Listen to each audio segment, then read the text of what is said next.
Hello दोस्तों, कैसे हैं आप सभी। तो welcome back to another video. आज की वीडियो में हम पढ़ने वाले हैं काफ़ी interesting topic, that is Michelson interferometer. तो माइकलसन इंटरफेरोमीटर हमारा इंजीनियरिंग फिजिक्स का जनरली फर्स्ट ईयर में या बीएससी की फर्स्ट ईयर में हमको देखने को मिलता है।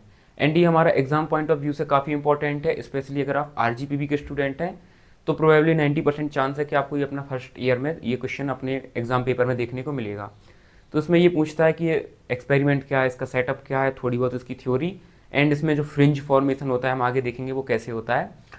तो चलिए बिना किसी देरी के स्टार्ट करते हैं कि माइकलसन इंटरफेरोमीटर क्या है।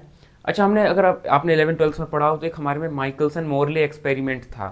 तो अगर आपने ना भी पढ़ा हो तो ये कहीं ना कहीं उससे रिलेटेड है। तो हमारा टॉपिक है माइकलसन इंटरफेरोमीटर। तो ये देख लेते हैं ये माइकलसन इंटरफेरोमीटर क्या है। जो माइकलसन साइंटिस्ट थे उनने एक वो सेटअप किया था, एक एक्सपेरिमेंट के लिए एक अपार्टस सेटअप किया था। तो जो अपार्टस था या फिर जो भी उसका उनका डिवाइस था उसको ही हम बोलते हैं इंटरफेरोमीटर। एंड जो इंटरफेरोमीटर नाम है, ये नाम ही बताता है कि इंटरफेरेंस की, कहीं ना कहीं इंटरफेरेंस की स्टडी के लिए है। तो ये हमारा अल्बर्ट माइकलसन इन 1881, इसकी डिस्कवरी माइकलसन जो है हमारे साइंटिस्ट उन्होंने 1881 में की थी। एंड ये क्यों बनाया था? To measure the motion of earth in luminiferous ether. तो ये क्या है, ये कोई बहुत बड़ा टर्म नहीं है। ऐसे जो ल्यूमिनिफेरस एथर है या फिर ईथर है, तो पहले साइंटिस्ट क्या मानते थे, जो आज के टाइम पे हम यूनिवर्स या फिर स्पेस मान के चलते हैं, तो एक टाइम पे साइंटिस्ट लोग मानते थे कि जो हमारा पूरा स्पेस है ये भी एक मटेरियल है। जैसे एयर हमारे चारों तरफ है, वैसे जो स्पेस है वो भी एक मैटर से बना हुआ है, एक फैब्रिक से, जो कि ईथर है। मतलब ये जो पूरा स्पेस है, यूनिवर्स है, आप गैलेक्सी में जाती हैं सब, ये भी एक मीडियम है। क्योंकि वो सोचते थे कि लाइट बिना मीडियम के कैसे ट्रेवल हो सकती है। आज तो हमको पता है कि लाइट एक इलेक्ट्रोमैग्नेटिक वेव है, तो उसको कोई मीडियम नहीं चाहिए ट्रैवल होने के लिए। बट एक टाइम पे उनको ये डाउट था, या जब पता नहीं थी ये सब चीज़ें, तो उनको लगता था कि लाइट एक मीडियम से ट्रैवल करती है जो कि ईथर है। बाद में जाके ये कॉन्सेप्ट हालांकि गलत हो गया था कि ऐसा कुछ नहीं होता। तो अर्थ के मोशन को डिटेक्ट करना चाह रहे थे कि लाइट टकराती है अर्थ पे, तो अर्थ का मतलब मोशन कैसे होता है। क्योंकि पहले अर्थ के मोशन कोई कहता था सूरज अर्थ के अराउंड घूमता है, ये सब बातें होती थी। तो कहीं ना कहीं ये एक्सपेरिमेंट को मतलब अटेम्प्ट करने के लिए था। इसका प्रिंसिपल क्या है हमारा माइकलसन इंटरफेरोमीटर का? तो प्रिंसिपल भी किस पे काम करता है? Division of amplitude.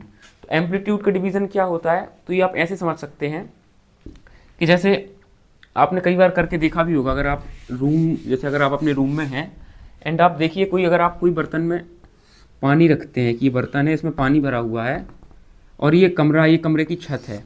आपने देखा होगा कि अगर आप इधर कोई लाइट की बीम मारते हैं ऐसे, तो वो बीम जो है वो कुछ पानी में जाके ऐसे इधर एक स्पॉट दिखता है हमको बर्तन में। एट द सेम टाइम आप देखते होंगे कि आपको छत पे भी एक रिफ्लेक्ट होकर स्पॉट दिखता है। तो ये बात समझ में आ रही होगी कि आपने एक लाइट डाली, उसका कुछ पार्ट इधर चला गया, कुछ इधर चला गया, तो ये क्या हुआ, उसका एम्पलीट्यूड डिवाइड हो गया है। उसकी जो ताकत थी, एनर्जी थी, कहीं ना कहीं डिवाइड हो गई। तो कुछ इधर बट गई, कुछ इधर बट गई। तो ये जो माइकलसन इंटरफेरोमीटर ये भी कहीं ना कहीं इसी प्रिंसिपल पे काम करता है कि जो लाइट आती है वो उसका एम्पलीट्यूड जो होता है वो डिवाइड हो जाता है। एम्पलीट्यूड क्या होता है? एक वेव जो होती है तो उसकी कितनी ऊंचाई पे जा रही है, जो उसकी ये चीज़ होती है यहाँ से यहाँ तक, ये एम्पलीट्यूड बोलते हैं। तो हो सकता है इतनी बड़ी एम्पलीट्यूड की लाइट है और हो सकता है ये दो छोटे छोटे में स्प्लिट हो जाए। तो ये होता है एम्पलीट्यूड का स्प्लिट होना। तो अब देखते हैं कि माइकलसन ने ऐसा कौन सा एक्सपेरिमेंटल सेटअप लगाया था जिसकी वजह से जिससे उन्होंने सबकी स्टडी की थी। तो अब हम वो बनाने वाले हैं अपना सेटअप। एंड ये आपको ध्यान से इसका डायग्राम बहुत अच्छे से इस पर ध्यान देना है, क्योंकि एग्जाम में मेन हमको इस डायग्राम से ही आधे मार्क्स मिल जाते हैं थोड़ी बहुत थ्योरी लिखने के बाद। तो इन्होंने क्या सेटअप लगाया, इन्होंने एक मोनोक्रोमेटिक सोर्स ऑफ लाइट लिया। मोनोक्रोमेटिक सोर्स ऑफ लाइट क्या होता है? जिससे सिर्फ एक ही वेवलेंथ की लाइट निकले। तो इन्होंने एक सोर्स लिया, ये हमारा मोनोक्रोमेटिक सोर्स ऑफ लाइट। एक लेंस लिया, तो इधर से जो लाइट होगी वो इस लेंस पे ऐसे जाएगी। इसके बाद इधर से जैसे लाइट सीधी निकलेगी, इधर से हमारी लाइट सीधी निकल गई। इधर इनने एक 45 डिग्री पे ग्लास प्लेट लगाई। हम अभी आगे देखेंगे ये सब क्यों लगाया। एक इधर ग्लास प्लेट लगाई, आगे जाके एक 45 डिग्री पे एक ग्लास प्लेट और लगाई, एक इधर मिरर लगाया एंड एक इधर मिरर लगाया। ये दोनों मिरर एक दूसरे से 90 डिग्री पे हैं। तो यहाँ से क्या होगा, जो हमारी ये ग्लास प्लेट थी पार्शियली रिफ्लेक्टिंग थी, क्योंकि ग्लास जो होता है या कांच होता है, मिरर होता है, वो पीछे तरफ से पूरा सिल्वर्ड होता है।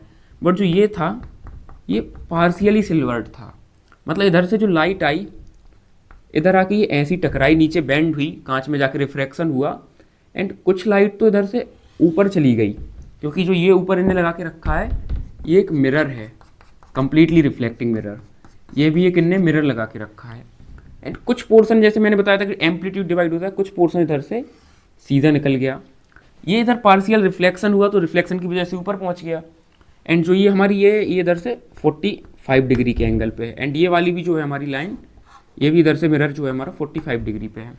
ये क्या है, ये ग्लास प्लेट है, मतलब ये कंप्लीटली वो है, ट्रांसपेरेंट है, इसमें कहीं भी कोई भी रिफ्लेक्शन नहीं होगा। तो ये हमारी लाइट इधर से ऐसे होके एंड सीधी चली गई। अब इधर पे जाके लाइट मिरर में जाके बाउंस बैक होगी। जैसे एक मिरर है तो अगर लाइट इधर से ऐसी गई, ऐसी, तो इधर से ऐसी ही वापस आ गई इसी पाथ से। सिमिलरली लाइट इधर से ऊपर गई, उसी पाथ से नीचे आ गई। तो ये अब ये जो ऊपर से लाइट आएगी वो कहीं ना कहीं ऐसे नीचे जाएगी। मैं इसे ड्रॉ कर देता हूँ। एंड जो लाइट हमारी इधर से आएगी ये वापस यही पाथ पूरा ट्रैवल करते करते करते करते इधर से ये भी वापस आ जाएगी। मतलब पहले तो इधर से ऐसी गई थी, फिर ये वापस आ गई, ओवरऑल इधर से ये सारी नीचे गई। तो हमको एक नीचे लाइट मिली जिसमें हमारी दो लाइट इंटरफेयर कर रही हैं, और नीचे लगा के रखा है हमने एक डिटेक्टर जो कि डिटेक्ट करेगा कि जो लाइट आ रही है वो कैसी आ रही है, उसका इंटरफेरेंस। एक नीचे हमने डिटेक्टर लगा के रखा। तो जस्ट एक इतना छोटा सा सेटअप था हमारा। अब इसको थोड़ा देख लेते हैं कि इसमें कौन कौन से कंपोनेंट क्या कर रहे हैं। तो थोड़ा ये आपको डायग्राम याद रखना है, बिल्कुल सिंपल वर्ड्स में मैंने बताया, एंड ये आप इजीली रिमेंबर कर सकते हैं। तो हमने क्या लगा है, एक monochromatic source of light, monochromatic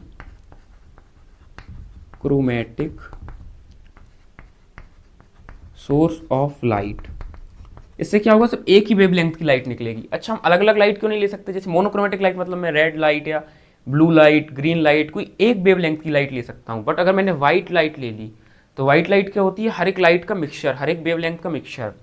तो अगर बहुत सारी अलग अलग कलर की लाइट हुई तो हर एक लाइट, अपन को पता है कि जो ये मीडियम है, जैसे ये ग्लास है, बाहर एयर एंड ग्लास है, एक मीडियम से दूसरे मीडियम में जाती है तो हर एक लाइट अलग अलग फैलती है, डिस्पर्स होती है। तो कोई लाइट कहीं फैलेगी, कोई कहीं फैलेगी, तो उससे उसकी स्टडी करने में हमको बहुत दिक्कत आएगी। इसीलिए हमने क्या किया कि सिर्फ मोनोक्रोमेटिक सोर्स ऑफ लाइट लिया। ये क्या लिया हमने, कॉन्वेक्स लेंस।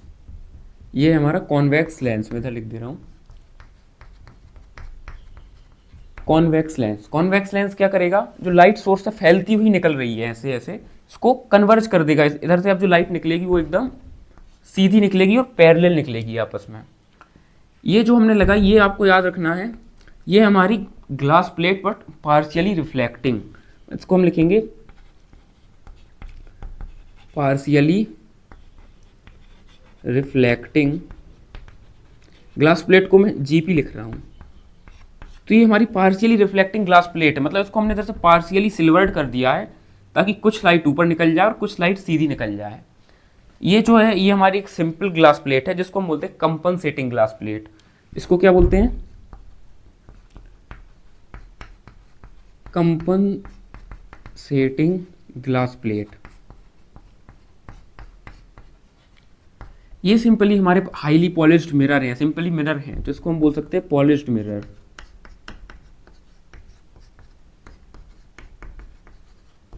इसको नाम दे देते, जैसे ये है हमारा मिरर M1 एंड ये है हमारा मिरर M2।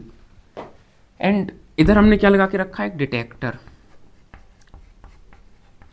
डिटेक्टर क्या करता है कि जो इंटरफेयर होकर लाइट आई है उस लाइट को हम उसके थ्रू देखते हैं कि इंटरफेरेंस कैसे हुआ है। तो इससे हमको क्या देखने को मिलता है कि जैसे हम न्यूटन्स रिंग, अगर आपने टॉपिक पढ़ रखा है एक्सपेरिमेंट, तो उसमें हमको alternative bright and dark fringes देखने को मिल रहे थे। सिमिलरली हमको इधर भी हमको कुछ फ्रिंजेस देखने को मिलते हैं इस टाइप से, सेंटर में डार्क।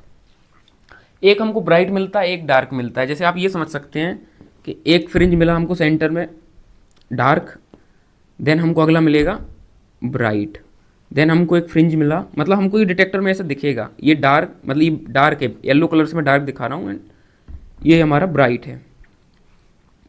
तो कुछ हमको इस पैटर्न में फ्रिंजेस देखने को मिलते हैं। तो आप ये समझ सकते हैं येलो कलर वाला डार्क मानिए, जो व्हाइट कलर है वो हमारा ब्राइट फ्रिंज है। तो इधर डिटेक्टर के अंदर जो है ये फ्रिंज फॉर्म होते हैं, और ये हम कहीं जो इधर से हम सेटअप को ऑब्जर्व करते ही आँख है, जैसे भी मतलब प्रॉपर सेटअप रहता है, ये डिटेक्टर रहता है, इससे हम पूरी स्टडी कर पाते हैं। तो ये था हमारा एक सिंपल सा सेटअप। अच्छा, इस सेटअप में अक्सर एक डाउट आता है कि इस प्लेट का तो काम पता चल गया कि ये क्यों लगाई है, क्योंकि ये रिफ्लेक्ट एंड रिफ्रैक्ट कर रही है। इधर से ये रिफ्रैक्ट कर रही है, इधर से ये पोर्शन रिफ्लेक्ट कर रहा है। ये चीज़ तो समझ में आती है, बट ये कंपनसेटिंग ग्लास प्लेट क्या है? तो ये काफ़ी बड़ा डाउट है, कई बार पूछ लेते हैं एकाध मार्क्स में कि why compensating glass plate is used. तो हमको पता है कि अगर दो लोगों में कंपटीशन हो रहा है, अगर दो लोग दौड़ रहे हैं, तो मेन चीज़ क्या है कि उनके लिए पाथ सेम होना चाहिए। जैसे कि आप देख रहे हैं कि अगर मैं दो लोगों को दौड़ाने की बात कर दूं, दोनों को ही 5 किलोमीटर दौड़ना है, हो सकता है वो टेढ़े मेढ़े दौड़ें, चल जाएगा। 5 किलोमीटर दौड़ाना है, चल जाएगा। बट मैं बोलूँ कि एक ज़मीन पे दौड़े और एक पानी में तैर के जाए, तो क्या इन दोनों की रेस पॉसिबल है? नहीं, क्योंकि एक के साथ पार्शियलिटी हो गई है। तो फिर दोनों का कोई मतलब एक जजमेंट करना मुश्किल हो जाएगा कि ये जीता या ये जीता, क्योंकि फिर फैसला देना मुश्किल है कि अगर पानी वाला हार भी गया तो एक बहुत ऑब्वियस सी बात है। ऐसी लाइट के साथ होता है कि लाइट एयर में तो तेज ट्रेवल करती है, बट कोई ग्लास जैसे पानी हो गया या कोई ग्लास हो गया, तो अदर मीडियम में एयर की वो लाइट की स्पीड जो है वो कुछ स्लो हो जाती है एयर के कंपेरेटिवली। तो हमने देखा कि एक हमारी ये लाइट थी जो ये पाथ ट्रेवल करके गई, एंड एक हमारी लाइट थी जो ये पाथ ट्रेवल करके गई। एक और चीज़ याद रखनी है कि इधर से जो ये पाथ है, इधर से लेके इतना पाथ है, ये पाथ हम कुछ भी डिस्टेंस डी मान लेते हैं, मतलब जो भी डिस्टेंस है ये पाथ, और इधर से ये पाथ, ये सेम डिस्टेंस लेनी है हमको, ताकि दोनों का पाथ सेम हो जाए। एक होता है ऑप्टिकल पाथ। ये कंपनसेटिंग प्लेट क्यों लगाई है?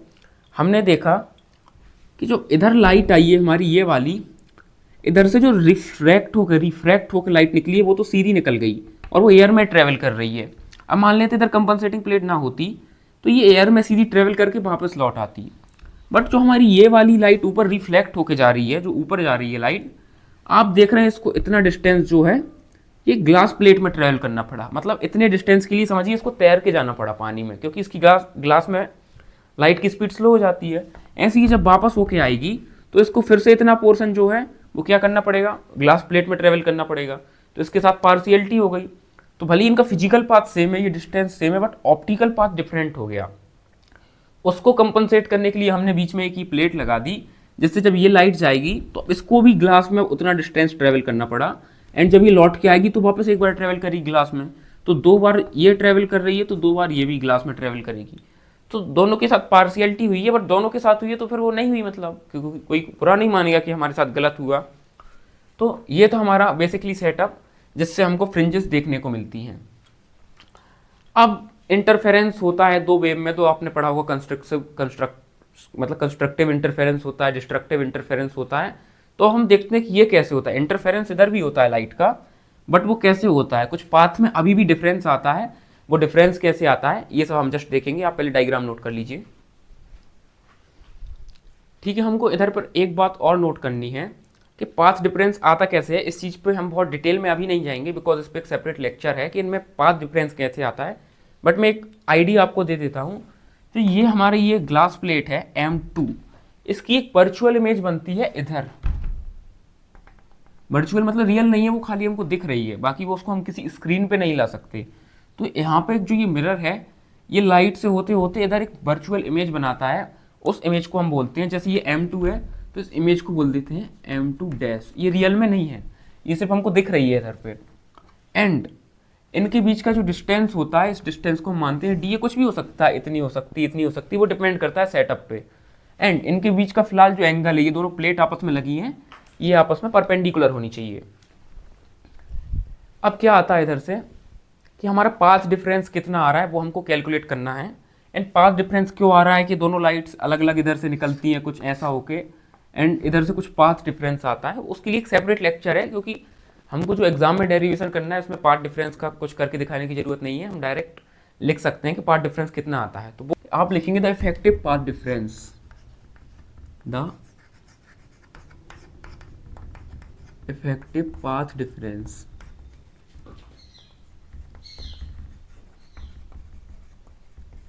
इफेक्टिव पाथ डिफरेंस कैसे निकलता है ये हमको याद रखना है। पाथ डिफरेंस हम क्या मानते हैं, डेल्टा एक्स।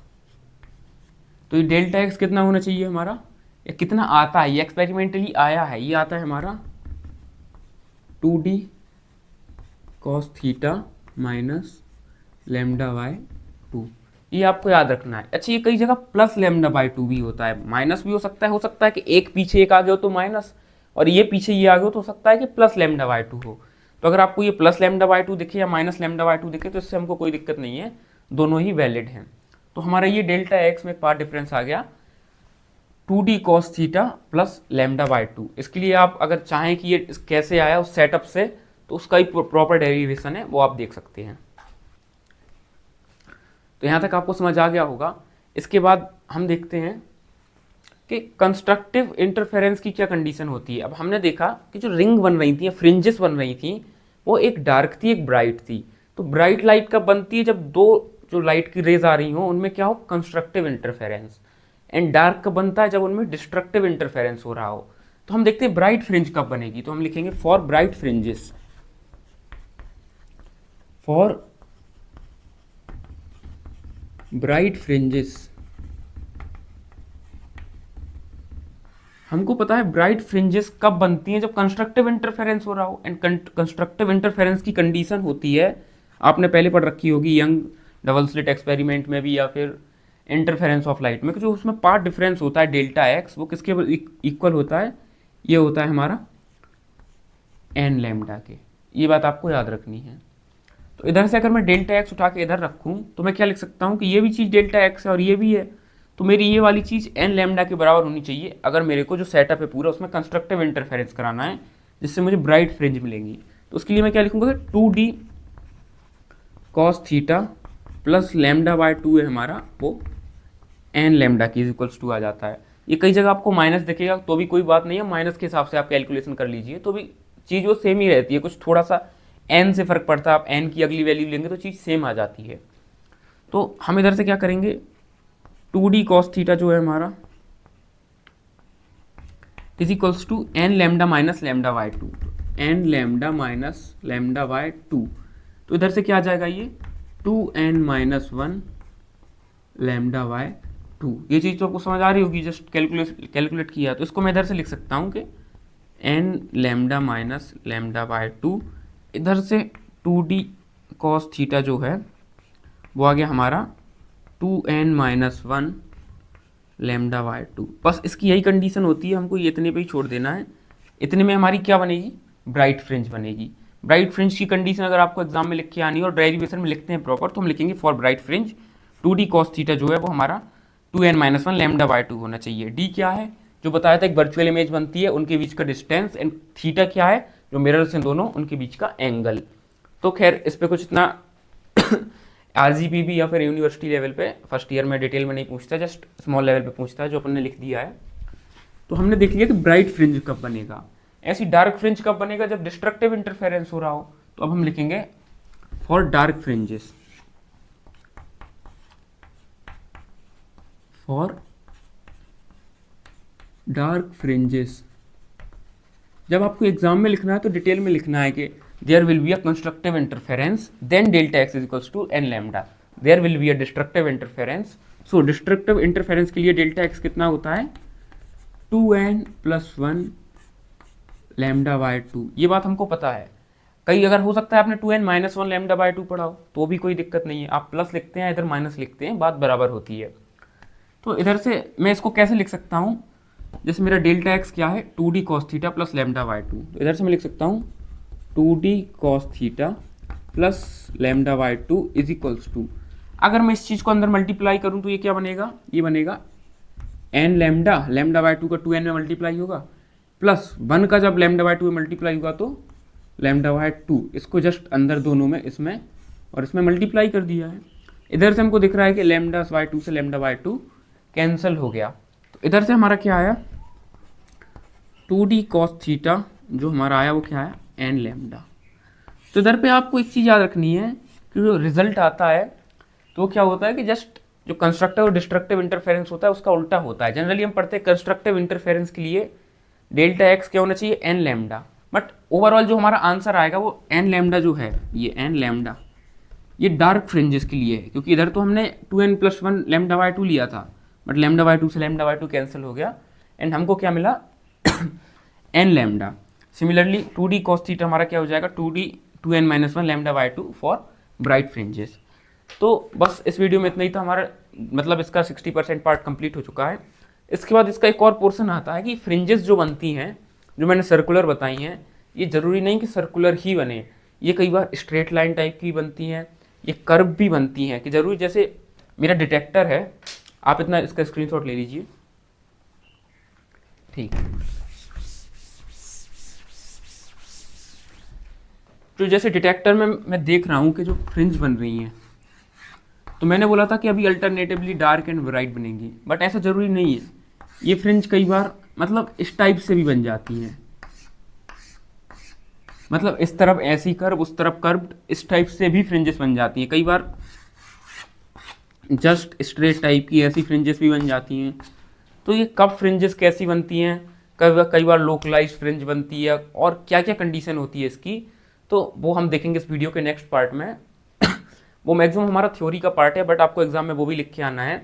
अगर आपको ये हो सकता है कई बार 14 मार्क्स में पूछ लिया जाता है क्वेश्चन, अगर आपको ये 5 या 6 मार्क्स में पूछे तो आप इतना फ्रिंज का नहीं भी लिखेंगे तो चलेगा, बट 7 नंबर, 10 नंबर या 14 नंबर का पूछा है तो आपको पूरा लिखना पड़ेगा। तो इसके नेक्स्ट पार्ट में हम कवर करेंगे कि फॉर्मेशन ऑफ फ्रिंज या फ्रिंजेस बाय माइकलसन इंटरफेरोमीटर। तो आज की वीडियो में इतना ही था। होप करता हूँ वीडियो आपको अच्छी लगी होगी एंड टॉपिक समझ में आया होगा। अगर वीडियो अच्छी लगे तो आप वीडियो को लाइक कर सकते हैं, चैनल को सब्सक्राइब एंड वीडियो को अपने दोस्तों के साथ शेयर कर सकते हैं, जिससे हमको काफ़ी सपोर्ट मिलता है। तो तब तक मिलते हैं आपसे नेक्स्ट वीडियो में। Thank you.